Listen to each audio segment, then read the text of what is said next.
Grip socks are great, and now they're even better with Pure Grip Socks Pro. Better fit, moisture wicking, amazing comfort, and all the extra grip you need. Choose from 10 different colors for just $16.99 a pair at puregripsocks.com. I'd like to take this opportunity to formally apologize for not reviewing the boots that I'm about to show you much sooner than I am, because even though these technically aren't new, they are some of the best boots that I've had on my feet in 2022. Ladies and gentlemen, the made in Japan Mizuno Morelia Neo 3, the non-beta version of the third generation Morelia Neo that still gets you the made in Japan quality, which means that they are less expensive but still expensive at $290 rather than $320. And just like the Morelia Neo 3 Beta, you still get the kangaroo leather in the forefoot and you still get the same sole plate and stud pattern, even a very similar construction through the heel. But it does swap out the one-piece upper construction and knitted material in place of a much more traditional U-throat construction with a standalone tongue. And it also swaps out the textile materials through the midfoot for barefoot synthetic leather, as Mizuno calls it, making for a much more traditional Morelia Neo experience and arguably the best one of the bunch. Despite it being by far the most expensive top-end football boot on the market, I've said a lot of very nice things about the MIJ Morelia Neo 3 Beta, and they are excellent football boots, a true no-brainer if you're looking for something in the speed category with great comfort, great build quality, and a leather upper. It's a very unique combination of features, but I'm not too proud to admit when I'm wrong, because at $320, as great as these are, I think it might be in your best interest to save some money and end up with an even better pair of football boots in the regular Morelia Neo 3. I'm actually upset at how much I like these. So if you want to learn why I think these are so good, as well as how they differ from the Morelia Neo 3 Beta, we're going to go over all of those details in today's video, including how they fit and feel on feet. So stick around for more info. And if you are by chance interested in a pair of Morelia Neo 3s for yourself, you can actually pick them up below their normal retail price by way of some exclusive SR4U coupon codes by checking out the first link down below. And as always, if you guys do end up enjoying the video, please don't forget to support it with a like. And if you are new here watching for the first time, make sure you hit that subscribe button along with the little bell notification so you don't miss out on my reviews of all the latest football boots of 2022. So starting off with the upper, the kangaroo leather through the forefoot and toe box area is no different from the beta variation, which means that it's incredible. Top notch, the best of the best. Perfect thickness, so soft, so pliable, incredible touch on the ball, even better comfort. The only downside is the fact that the entire boot isn't made out of this material. Nonetheless, it cuts off at the same points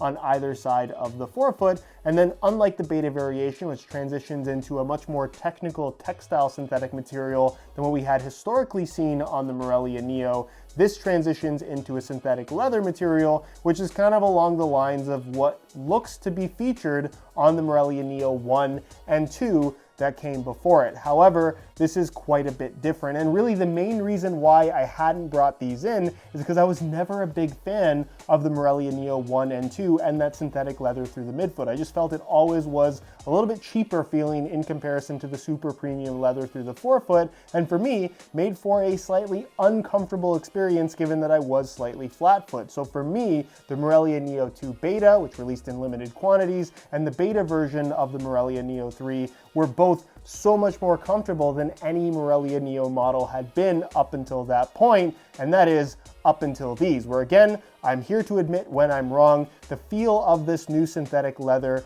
is completely different. This is what they're calling barefoot synthetic leather, and honestly, it's probably the best synthetic leather material that I've seen on a pair of football boots in the last 5, 6, 7 years. It's that impressive. It's super thin, but still has a little bit of cushion to it, which kind of matches the leather better than any other synthetic material ever has through the midfoot of a Morelia Neo. It has the proper amount of structure, especially with the reinforcement from the Mizuno Runbird logo kind of glued on top on either side, and it's just incredibly comfortable, especially when combined with the standard U-throat construction and standalone tongue, which again kind of relates this back to the more early variations of the Morelia Neo that I would argue, with the laces tied tight, allows for a better overall fit. And that kind of brings me to my next point. These are surprisingly and somehow more comfortable than the Morelia Neo 3 Beta. The laces still run down the middle, but because it's not a one-piece construction, you have a single lace hole setup where, like past Morelia Neo models, it kind of has a little bit of a zigzag pattern,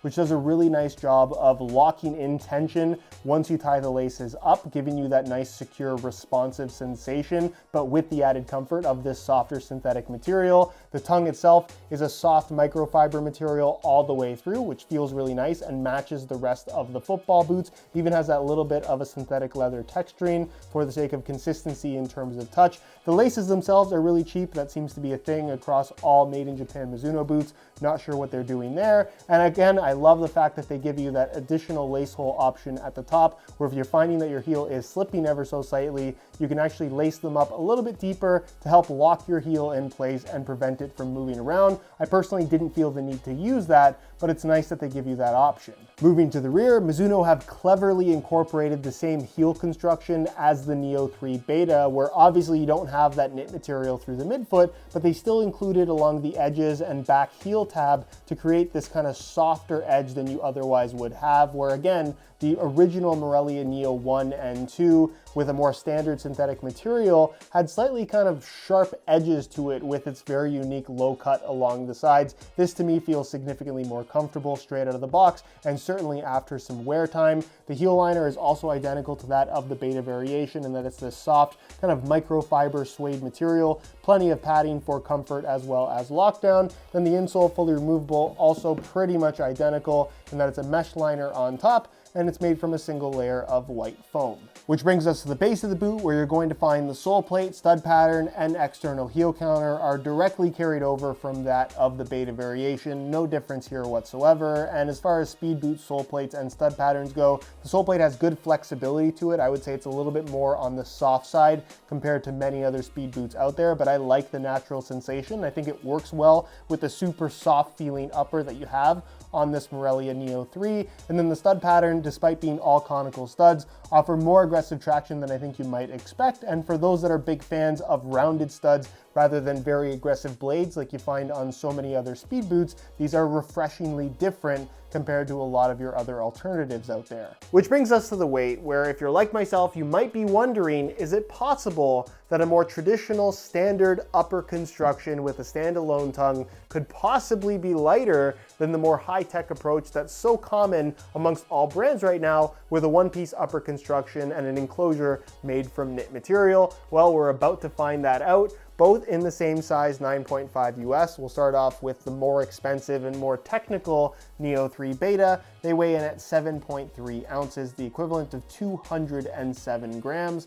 Remember those numbers, change the scale back to ounces, and we'll throw on the lower tech Morelia Neo 3, also a boot that's less expensive, and you can see they weigh in at 7.15 ounces, the equivalent of 203 grams. So for those paying attention, doing the math at home, that is a weight difference of 4 grams between these two boots, which is not an amount of weight that is going to be noticeable whatsoever. But despite the more high-tech approach of the Neo 3 Beta, the low-tech construction of the regular Neo 3 is in fact a little bit lighter. On feet, the Morelia Neo 3 feels nothing short of incredible. The kangaroo leather is super soft and flexible, and this synthetic leather material through the midfoot is almost equally as soft. It's really, really impressive. The central lacing system and standalone tongue allows for so much adjustability, and in general, I just feel like the upper of this version of the Neo 3 wraps your foot more closely than that of the Neo 3 Beta, although it is worth keeping in mind that everyone's foot is a little bit different, but for my feet specifically, these just seem to fit me better than the Beta version of what is essentially not the same boot, but a very similar football boot. As far as overall width is concerned, I definitely think that there's a little bit more width to this football boot, but not a ton. Again, you just get a slightly different feel to the upper because of the central lacing system and standalone tongue with its U-throat design rather than a one-piece upper construction. You could also make the argument that there's actually a little bit less volume because of this construction type, but I don't think that affects the width in any negative way. So for most people, I think these these are going to fit quite comfortably, if anything. Again, they're a touch wider than the Beta variation. And as far as sizing is concerned, also unlike the Beta, they seem to run true to size, where the Beta version seems to have like an extra quarter size of length at the tip of the toe. These ones, my toes are right at the end. I'm not exactly sure why that's the case, given that it's built on the exact same sole plate, but for me, unlike the Beta, if you're just going for the regular made in Japan Morelia Neo 3, I would strongly recommend going true to size in order to achieve the best possible fit. So in conclusion, and perhaps unsurprisingly, both of these football boots are excellent. And even though these are $30 more expensive, they're still football boots that I can very strongly recommend. And if you like the more technical approach of a one-piece construction, it's something that you're just used to at this point, and you can justify the $30 extra based on that, I think you'll have an amazing experience with the Neo 3 Beta. However, if I'm picking between these two football boots based on fit, feel, and overall comfort, which one I would personally want to wear, it's not even close. The regular Neo 3 at $290, in my opinion, is the better football boot.